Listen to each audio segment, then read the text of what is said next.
नमस्कार, आप देख रहे हैं डीडी टुडे और मैं हूं आपके साथ ज्योति कनौजिया। आइए नजर डालते हैं खबर की ओर। केंद्रीय मंत्री साध्वी निरंजन ज्योति ने विपक्षियों पर किया जमकर प्रहार। यूपी के फतेहपुर जिले की सांसद व केंद्रीय मंत्री साध्वी निरंजन ज्योति ने जिला अस्पताल में 60 लाख की लागत से बने नवनिर्मित ऑक्सीजन प्लांट का उद्घाटन किया। वहीं केंद्रीय मंत्री साध्वी निरंजन ज्योति ने विपक्षियों द्वारा संसद व राज्यसभा में किए जा रहे हंगामे के सवाल पर जोरदार हमला बोलते हुए कहा कि विपक्ष के पास कोई मुद्दा नहीं बचा है। अगर आपके पास कोई मुद्दा है तो पार्लियामेंट में वह फोरम है जहां अपना मुद्दा आप पूरे देश के सामने रख सकते हैं। जासूसी वाला मामला एक प्रोपेगेंडा है। पार्लियामेंट चालू होने के एक दिन पहले से विपक्ष ने यह मुद्दा उठाना शुरू कर दिया क्योंकि उनके पास कोई और मुद्दा नहीं है। कोरोना काल में विपक्ष कहीं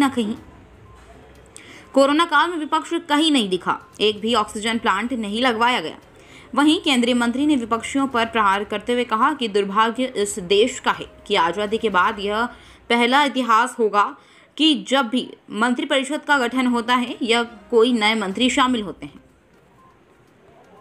मैं आ रही हूँ, हम तो पहले कह चुके थे। जब पश्चिम बंगाल में चुनाव हो रहे थे तो वो कह रही थी बाहर के लोग आ गए। भाई एक देश है पूरा, कोई किसी देश में जाकर के प्रदेश में चुनाव लड़ सकता है। हम नहीं मना कर रहे, आइए लड़िए, आपको औकात पता चल जाएगी। एक दिन पहले इसको उठाना शुरू कर दिया क्योंकि विपक्ष के पास कोई मुद्दा नहीं। कोरोना भर विपक्ष कहीं सड़क में नहीं दिखा, कहीं भी ऑक्सीजन प्लांट नहीं लगवाए, कहीं भी कोरोना में कहीं सड़क में दिखे नहीं। उनके पास कोई मुद्दा नहीं बचा।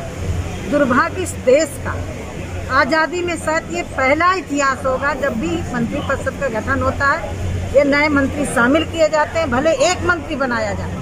वो प्रोटोकॉल के आधार पर माननीय प्रधानमंत्री सदन के अंदर अपने मंत्रियों का परिचय कराते हैं, लेकिन विपक्ष ने उन मंत्रियों का परिचय तक नहीं होने दिया। पहली सरकार है जिसमें पूरे देश का प्रतिनिधित्व, पूरे समाज का प्रतिनिधित्व हुआ है। पहली सरकार है जिसमें 11 महिलाएं काम कर रही हैं। मुझे उस दिन बड़ा कष्ट हो रहा था कि किसी संसदीय क्षेत्र का सांसद जब मंत्री बनता है, उसके क्षेत्र की जनता खुश होती है, जिस समाज का वो व्यक्ति होता है उस समाज के लोग खुश होते हैं। आप देखिए, जनजाति, आदिवासी, दलित, पिछड़े, महिलाएं, नॉर्थ ईस्ट, कई ऐसे राज्य जहाँ कभी कोई मंत्री नहीं बना, कई ऐसे समाज के लोग हैं जिस समाज को वहाँ केंद्र में प्रतिनिधित्व नहीं मिला, ये पहली बार मिला। विपक्ष ने वो तक कहीं नहीं करने दिया। मुझे लग रहा है कि ये देश की जनता का हनन किया है और इनको जवाब जनता देगी। हमारी सरकार तैयार है, जिस क्षेत्र में जिस विषय पर बहस करना हो। बहस तो हल्ला से नहीं हो सकती ना, बहस भी चाहते हो, सदन में बात भी नहीं करना चाहते हो, ये दोनों बात तो नहीं एक साथ हो सकती।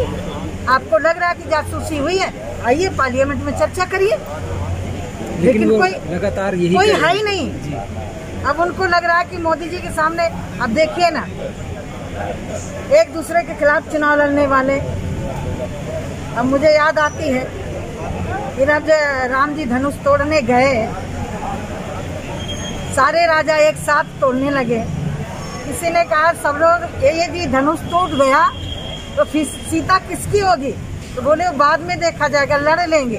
तो जितने इकट्ठे हो रहे हैं ना, उनका कोई नेता नहीं है। उनको ये भय लग रहा है कि 22 में उत्तर प्रदेश में भाजपा की सरकार फिर आ रही है। तो उन्होंने गठबंधन देख लिया, कांग्रेस के साथ भी किया मुलायम लालू अखिलेश ने, और लोकसभा में बसपा से भी करके देख लिया 19 में। तो उनको पता चल गया कि हमारी जमीन धरातल पर नहीं है, इसीलिए पार्लियामेंट का नुकसान कर रहे हैं। देश की जनता का जहाँ फैसले होते हैं, भाग्य बदलता है, बिल पारित होते हैं, वो पारित नहीं होने दे रहे। देश की जनता सब जान रही है।